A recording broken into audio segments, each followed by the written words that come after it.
Thanks for joining us for this episode of Coffee with Closers, where business leaders share insights on how to build businesses from the ground up and best practices for innovating in their industry. Hey Taylor, thanks for joining me. Thanks for having me. It's great to be here. Certainly appreciate the opportunity to have you join me today. Absolutely. So those of my audience who don't know about you, can you share a little bit about who you are? Sure. Taylor Regan. I live here in Chicago. I've been working in the UX industry for close to 20 years now. So I'm currently Vice President of User Experience at a company called Ipsos. Ipsos is one of the largest market research companies in the world, very passionate and focused on understanding people. So from our team's perspective in the world of UX, that is absolutely at the heart and the core of everything that we do. Understanding what people's needs are, what their goals are, what the opportunities are that a business can go and better support them, either with a current product or service or something that's entirely new. So we help drive UX research within and across organizations to really create a value chain across product and service, research, strategy, design, and even touching the development teams. So it's an exciting time to be in the industry, and it's a great place to work. Obviously, UI, UX, all these seems like a fairly new phenomenon, right? Like a lot of buzzwords around this concept. A lot of buzz. Can you define some of these things for our audience that don't know about? Sure. So it's kind of funny that you ask, because I was just thinking the other day around how much the idea of UX has evolved even just in the past decade. So from those of us that are UX professionals and practitioners, it's really rooted in what's called user-centered design methodologies, or at an academic level, what people study is human-computer interaction. And there's a lot of other areas and facets and terms that coincide with all that. Mm-hmm. I'm just naming a few. But essentially what it is, it's about putting people at the center of your design process. From discovery research all the way through product development to iterative design testing through development, even launching it in the market, mm-hmm. and then keeping people involved even beyond that. So I think we don't have to go too deep on the history of UX, but it was a term that was coined originally by Don Norman, I believe, when he was at Apple, mm-hmm. back in the early 90s, I believe. And he was using it as a way to describe the total experience that a customer would have when they unboxed their Apple product and mm-hmm. connected the cords, and was everything intuitive? Was it useful? Was it usable? Could they get through it and set it up successfully? So I think since then it's really caught on and has become a very loaded term, not in a negative way, I don't mm-hmm. think. So in today's world, we roll with it, and it's about putting people at the center of the process, mm-hmm. and really about understanding people and designing for them. On the flip side of that, just for a quick contrast, you do still have companies that do technology-centered design. Mm-hmm. Of where you're leading with a technology solution. Well, that may fall flat in the market because it may be powerful and fast and dynamic, but it doesn't meet any particular need or real goal that aligns with a real user need or customer need. Mm-hmm. Same thing with design, however. You could have design-centered design, mm-hmm. Of where it's design that's solely focused on looking aesthetically beautiful, which may be great. It might not be very useful mm-hmm. or usable. It may be somewhat desirable, but again, you're missing the mark. Mm-hmm. However, when you put people at the center and you're designing and putting your process around that, you're going to be more successful. It enables you to do validation early on as well as throughout, taking any product or service to market. And how is UX different from UI? So I think UX can be used to describe, again, kind of the end-to-end holistic experience, mm-hmm. whereas in UI, that's going to sit on any device. Mm-hmm. So designing for a screen at that point. And in today's world, it's whatever screen is closest. Whether, obviously phone is huge. TV now, right? With, Amazon Fire, Google Chromecast, Roku, those are screens that have UIs. Any product, any physical product that is digitized, has a screen and is connected to the cloud, I would say is fair game for UI and all of the things that are associated with that. So that's how I would kind of differentiate the two. I wouldn't say, however, that they're divorced from one another. It's important to keep all of these things in balance because they all work together at the end of the day to deliver something that's going to be meaningful for a user, for a customer. The other, common term that I'm hearing is this digital transformation, which is seems like a big thing. Yeah. Obviously, enterprises are actually having almost departments that are focused on that, Yep. and even job functions that are called digital transformation specialists and things of that nature. Yeah. What exactly is that, and what does that mean to us? Sure. So there's a lot of buzz, right? There's a lot of buzz around digital transformation, innovation, digital innovation, and I think for me, just for the sake of my own sanity and consulting with clients, as really trying for my own need, just to distill it down, like what are we really talking about? And I think, if something has a buzz, whether it's UX, digital transformation, innovation, what's the meaning behind it? What's the reason why it's buzzing?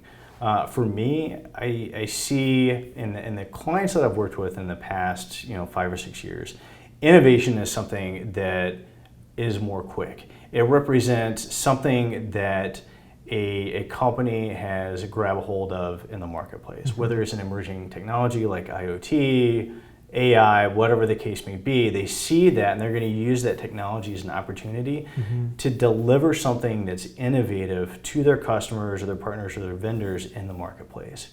And it represents a leapfrog. And it's something that can happen over a relatively short period of time. Whereas the impact of that, is a longer term transformation of an organization to move further with that innovation and all the change that innovation brought. So I see digital transformation as really it's a longer term and it's much more multifaceted. It's not just about the products and services that you're taking to market. It's about your internal organization. It's about your people. It's about raising up their value, their digital literacy, their ability to connect and collaborate. It's about the core of your business too. It's about the way that you're thinking about your business, reinventing your business, reimagining your business to transform it over a period of years. Not like an innovation of where within 12 months you could have something new in market that is innovative, right? Yeah. So I think in short, I think the innovation can spark a longer term transformation, but that transformation is going to take time. Makes sense. So for our audience who are mostly entrepreneurs and business leaders, they hear some of these terms and they understand some of the importance of it.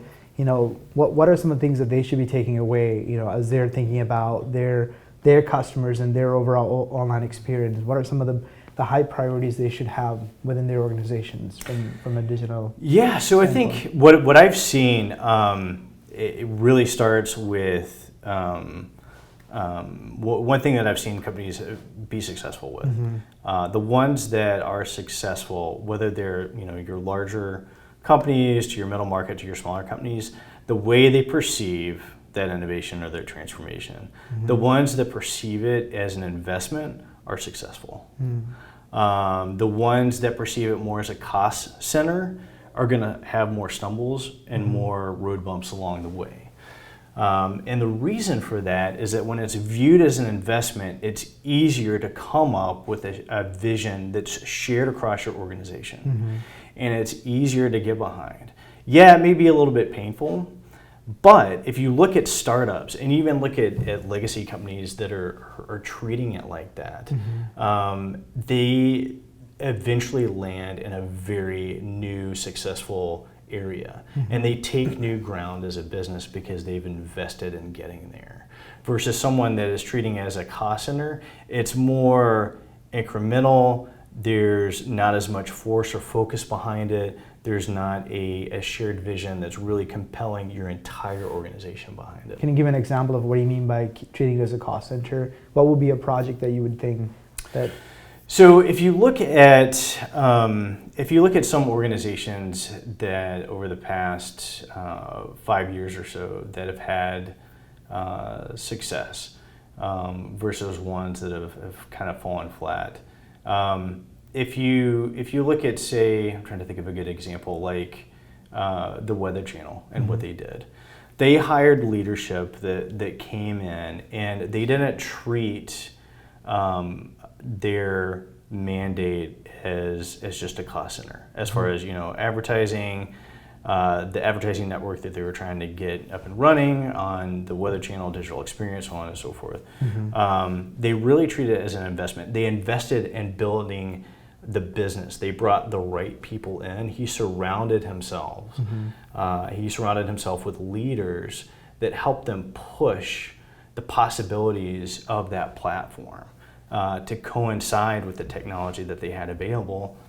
And now it's IBM Watson. So that's a great example of where, in investing in leadership, investing in talent, skills, expertise, technology, and infrastructure, it does pay off. I think if you look at someone like Sunil Gupta, who's Harvard Business Review, great book and thought work on digital strategy, and he talks a lot about how the legacy clients and the startups that are successful with this, especially for the legacy businesses, it's almost like changing an engine of an airplane that's in flight. And it's a little frightening because it starts to tank, but then it's going to recover and come back up. Another great example of that is Adobe. They had to move from boxed software to completely digitized products that are cloud enabled. But they invested in that. And they prototyped the business, right? They didn't just go full out launching it across the board. They were smart about it. They were incremental. They invested in it, and they had an end game. And I think that's another great example of where taken from these different companies, you can really have success. Whether you're a startup, a small, mid-sized company, it doesn't matter. You have the capability to connect the dots across people, technology, design, and getting something meaningful to market. So this digital transformation is here to stay, and it's not something you can just afford to ignore. So if you're regardless of whether you're that big of a company like Adobe, or even a smaller company, right? So I mean, most of our audience that are watching is probably like business owners that are running probably a couple of $1 million companies, or maybe even larger manufacturing or technology companies. But what are some of the things that they can do proactively to invest into their organizations to make sure that they are not falling way behind and that they don't become like the blockbusters of the yesterday, right? That they stick around and stay around. Yeah, I think it's again, if you think about what we're really talking about in today's world, the rules have changed. You're no longer building businesses around products, around quality and cost. You're building businesses around people. And that starts to get into building a platform, building something that's going to have network effects, that's going to connect and add value to someone's daily life. So I think a really smart investment is investing in people, whether, of course, your own employees, getting the right talent and expertise in-house that are going to help you push the limits of what you thought were possible, as well as making sure that you're really thinking through what not just your business strategy is, but what your digital strategy is for that business. So I think those two things are really important. You also want to invest, and I think this ties back into having the right people on your team. Investing in getting to know your customers, who they are, what do they want, what do they need, what are their goals, what are their daily lives like, what is painful for them that your business is uniquely positioned to help them solve. What problem do they have? What's something that would just be amazing if you were able to just do even just a little bit of research to understand the context of their daily lives? You're going to have these amazing aha moments with your teams as to, wow, you know what, we could totally deliver this experience to these customers in a way that they've never had it before. Yeah, and I think, you know, you and I talked earlier today, like, you know, when I have companies like calling Comcast versus calling American Airlines, the type of customer service that you get, and then the technology that they've implemented in places where they recognize your voice or the phone number, that it alleviates some of the redundant steps that you have to take to get to the help that you want, right? Right, it's a simple thing, but it makes your life so much better, right? When you're actually having to go through that customer service experience. So, and some of our audience are mostly B2B companies. They're in the business to business world, and you know, they may not have like the volume of calls that American Airlines might have or Comcast might have. What could they do on a smaller scale on an organization that's still servicing people, but to make sure that they're giving that kind of experience where, you know, like you said, it's solving a problem for that end customer. Yeah, I think in today's world, it's all about expectations. You know, I think if you look at, you know, just expectations in the market as a whole, expectations are high. People want things to work. They want it to be seamless. They want it to be smart. They want it to be personal, tailored to them. They want it to be secure. So I think those are all core components that should be on any business's radar. For B2B, it's the same thing. It's like what is going to add value? You know, what's going to not just make the experience of your partners, your vendors. What's going to make that experience not just personal? What's going to make it proactive? What's going to make it predictive and useful for them? And I think to get to that level, again, you have to lead with understanding. You have to lead with empathy and understanding what their needs are, what's their pain point. And there's any number of ways that you could do that as far as, you know, channels, way that you use and engage them, either, you know, through a phone call, whether it's through channels that you have set up on your website, that represent your front-facing customer service teams, but making sure that they're engaged, making sure that you're getting out there and getting that feedback, and getting it focused, right? And understanding what that's indicating. And then you're going to be able to pivot your business to go to that next level and to meet them where they're at, right? Because nowadays, you know, again, the rules have changed. You're building a business around people. You have to go out and understand them. They expect that.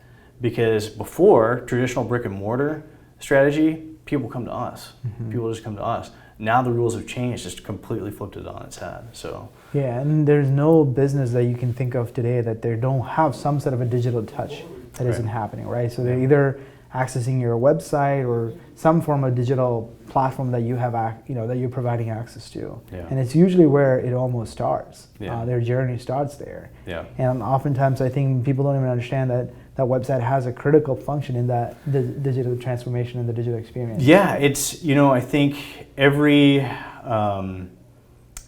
all of these different touch points, regardless of channel, really matter. And being able to get a holistic picture of that, you know, in the UX world, that's what we call, you know, like a journey. You know, some people call it a customer journey, UX journey, but that's where you start to map out. You start to understand, what does this look like? What's the kind of holistic end to end? What are all the different touch points? You know, and even back beyond that line of interaction that's front office, even how does that impact people in the back office that are not seen but are behind the scenes and important to the core of the business, right? That impacts them. But I think, you know, some of those micro interactions, whether it's on a website or a companion app, they may last seconds, they may last minutes. They're critically important because that's all tied to your overall brand perception. And when that's fragmented, when that's poor, people are going to remember that. And we know from research, it's a psychological phenomenon. People don't remember the entire cumulative experience, but they do remember the highs and the lows. They remember the pleasure and the pain points associated with that. So those, you're absolutely right. Whether it starts on a website, it's critically important because people will remember, yeah, this was great. It was, gave me exactly what I need. I was able to get done what I needed to get done and move on. So, I mean, obviously, the digital transformation, we all seen it happening right in front of our eyes, right? We remember the days when we had those big billboard signs on every website that you went, flashing at your face, and NASCAR it was completely disruptive. And then now you have a lot different, native advertising all within the platforms that you're on. Yeah. So, people have this perception that advertising isn't very natural or relevant to what they're looking for. Yep. And oftentimes Yep. there's this belief that they skip over the advertising because they just don't trust in any of those things. Right. What has research shown, and from a user experience standpoint? Yeah, it's really interesting. Whether it's text ads and search results, whether it's contextual ads on landing pages and websites, I think people are still flinching from the pain of back in the day of where advertising was very banner ads. It was very noisy. A lot of movement. It was very distracting. It didn't integrate well at all, even from an aesthetic standpoint, into any website, any digital UI. It just didn't work. It was so disruptive. And people still bring that to the table when they, whenever we conduct research that touches anything having to do with online advertising. But what we have seen that's really interesting is, perception is not reality, and people bring that to the table with them. But what we've seen is that because the advertising has become more data-driven, more intelligent, more contextual, both from a content as well from an overall visual aesthetic standpoint, that it integrates much more elegantly into the experience that people are having, right? Whether they're spinning a search or whether they're on a landing page, right? And what we've seen is that people are able to it's almost like they set aside the fact that they're looking at an ad because they're not focused on whether or not something's an ad. They're focused on what content, what chunk, what piece of information that they're scanning on the page is immediately relevant and has to do with what's in their mind and what they're trying to do. And so what we found in that way is that ads actually can become very successful. And if you look at what advertisers are starting to do nowadays is pivot, and they're starting to think of advertising less as a blunt object, or just this noise or a bullhorn that you're trying to get someone's attention with. And it's much more elegantly integrated and contextual and aligns with what someone's trying to do. And so it almost becomes an advertising as a service that helps people get to where they want to go. And so if you look at what some businesses or brands are doing successfully is that they're adding that value. So it's starting with making it contextual and relevant to what someone's trying to do, and then the follow-on experience to that helps them get there, helps that person get to where they want to go, and it's a win-win if you're able to add value and start to squeeze business value out of that experience. That's great. But it's much more of a service to the end user and the customer, the potential customer. It goes back to what you were talking about, the overall digital experience as well. It also starts with the corporation as a whole buying into this concept that I want to use this as an experience where it's not disruptive, it's not interrupting the visitor or the searcher in the process of whatever they're looking to solve. But then providing value as opposed to just trying to get them always to buy. That was kind of the old adage. So the perception, then you have the opportunity to change perception in a very powerful, impactful way, going from, you're annoying me, get out of my face, to, wow, you actually helped me. So what are some parting wisdom that you might have? Obviously you have over 20 some years of working in this digital transformation space and working on user experience, things of that nature. What parting wisdom would you have? Yeah, I think, like we were talking about earlier, I think the rules have changed, and it's no longer about competing and even just innovating on cost, on product, on cost, on efficiency, that's definitely still valid. But the rules have changed to where even if you go to, say, a razor and a blade strategy, you've got to make sure you're taking a look at that. Being able to think of your business in a new light. Again, I wholeheartedly believe that any company, it doesn't matter your size, that you can learn how to connect those dots across, strategy and people and design. You can do it. And if we're focused on that, as well as focused on, again, the user experience and making sure that you're involving people throughout your thinking and your process, you're going to save time, you're going to save money, and you're going to actually deliver something that's meaningful to people. And it all goes back to the customer acquisition and the retention aspect of it. Absolutely, yeah. Not just how do I increase conversions, right? But how do I further engage them? Right.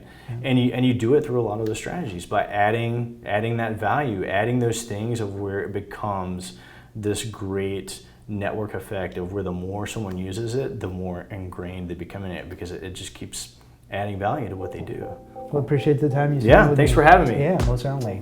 This episode of Coffee with Closers is brought to you by One IMS, a leading digital marketing agency helping businesses win new customers.